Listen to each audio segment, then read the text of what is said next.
মধ্যে দেশে দেশে যে যুদ্ধ চলছে, অর্থাৎ ইসরায়েল এবং ফিলিস্তিনের মধ্যকার যে যুদ্ধ, সেটি এখন বলা যায় বিভিন্ন দেশে এক প্রভাব ফেলেছে। সেই প্রভাব আমরা মার্কিন যুক্তরাষ্ট্রেও দেখেছি।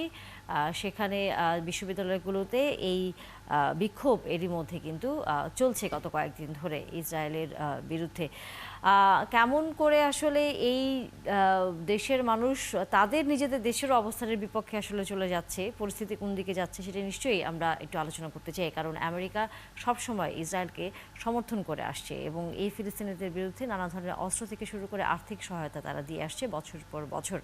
অধ্যাপক ডক্টর ফরিদ হোসেন, আন্তর্জাতিক সম্পর্ক বিশ্লেষক, যুক্ত আছেন আমাদের সাথে। শুভ সকাল, স্বাগত অধ্যাপক ডক্টর ফরিদ হোসেন। যুক্তরাষ্ট্রের বিশ্ববিদ্যালয়গুলোতে ফিলিস্তিনিদের পক্ষে ইসরায়েলের বিরুদ্ধে বিক্ষোভ চলছে। এটি কি শুধুই কি একটি সাধারণ বিক্ষোভ হিসেবেই কি দেখবার সুযোগ আছে, নাকি এ থেকে কোনো ধরনের বার্তা সামনে আসবে? কারণ যেহেতু মার্কিন যুক্তরাষ্ট্রের নির্বাচনও এখানে সামনে আছে, সব কিছু মিলে আসলে আপনি অবস্থা কি দেখছেন? ভেরি মাচ আমাকে যুক্ত করার জন্য। একটি বিষয় আপনি দেখেন সেটি হলো যে যুক্তরাষ্ট্রের বিশ্ববিদ্যালয়গুলোতে এ ধরনের বিক্ষোভ কিন্তু এটি প্রথম নয়।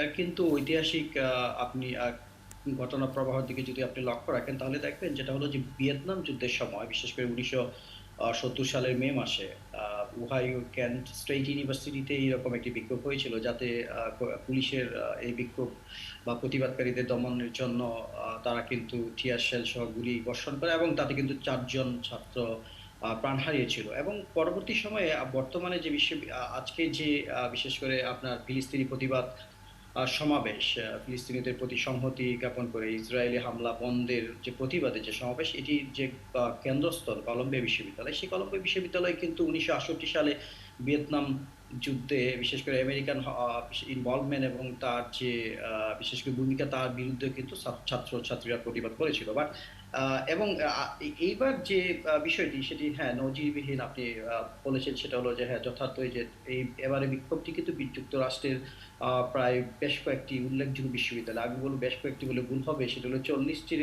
বেশি ক্যাম্পাসে কিন্তু এটি ছড়িয়ে পড়েছে। তার মধ্যে উল্লেখযোগ্য আপনি যদি দেখেন যেটা হলো যে Columbia University, Southern California Regional State University এবং তাছাড়াও ইন্ডিয়ানা ইউনিভার্সিটি এবং মরি ইউনিভার্সিটি, বিশেষ করে আটলান্টা, যে জায়গায় বিশ্ববিদ্যালয়ের ফ্যাকাল্টিকে অ্যারেস্ট করা হয়, বিশেষ করে ইংলিশের প্রফেসর এবং ফিলসফি ডিপার্টমেন্টের চেয়ারকে কিন্তু অ্যারেস্ট করা, এবং যার ভিডিও কিন্তু একদম ছড়িয়ে গেছে, বিশেষ করে যাকে ভাইরাল বলা হয়। আমরা সবাই দেখতে পাচ্ছি যে পুলিশের আচরণ কেমন ছিল ওই প্রফেসরের প্রতি।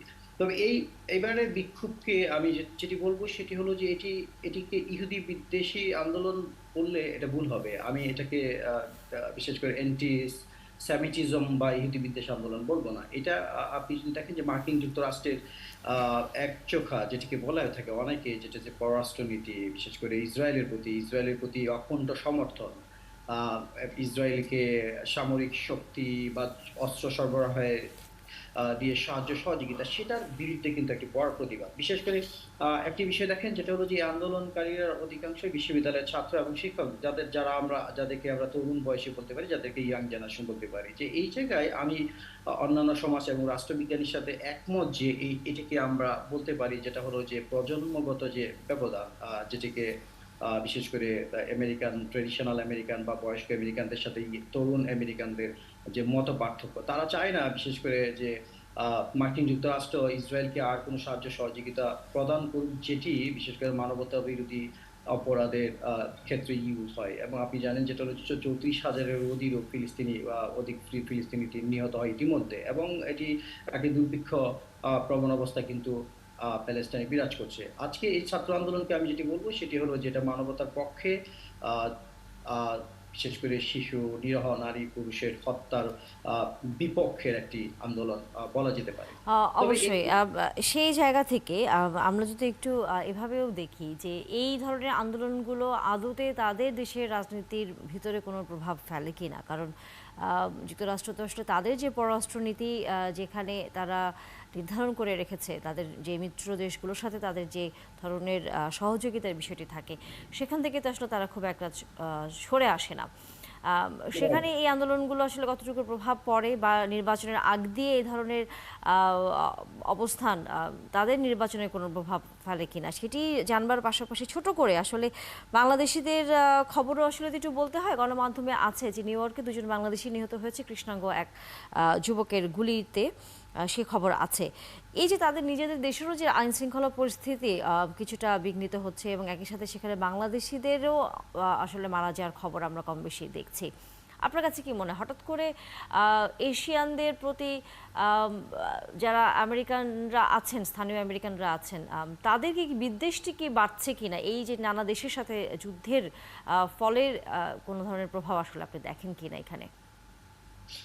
আপনি যথার্থ বলেছেন যে আমি অ্যাকচুয়ালি গত সপ্তাহে আমি আমেরিকায় ছিলাম, ইউনিভার্সিটি অফ টেক্সাস অস্টিনে। আমি সেই জায়গায় একাডেমিক একটা কাজে অংশগ্রহণের জন্য ছিলাম। আপনি, হ্যাঁ, এটা কিন্তু আপনি বলে সাম্প্রতিক সময়ে কিন্তু বিশেষ করে অ্যান্টি এশিয়ান সেন্টিমেন্ট, বা যদি বলেন যে অ্যান্টি ইমিগ্রেশন সেন্টিমেন্ট, সেটা কিন্তু বৃদ্ধি পাচ্ছে। বাট এটা কিন্তু ওইভাবে বলা যাবে না যেটা হলো যে সব স্টেট বা সকল আমেরিকান এই বর্ণবাদ বা এই বর্ণবিদ্বেষী, সেটা কিন্তু আমরা ওইভাবে বলতে পারবো না। কিন্তু এই যে ছাত্র আন্দোলন বিশেষ করে, এক্ষেত্রে আপনার একটা খুব ইন্টারেস্টিং আপনি তথ্য পাবেন। সেটি হলো যদি পিউ রিসার্চ সেন্টারের সাম্প্রতিক সময়ের যে সার্ভে, সেই জায়গায় যদি দেখেন যেটা হলো যে ডেমোক্রেটদের প্রায় 47% যারা ডেমোক্রেট রাজনীতির পক্ষে বা বিশ্বাস করে, তারা কিন্তু ইসরায়েলে চেয়ে কিন্তু প্যালেস্টাইনিদের প্রতি সহানুভূতিশীল।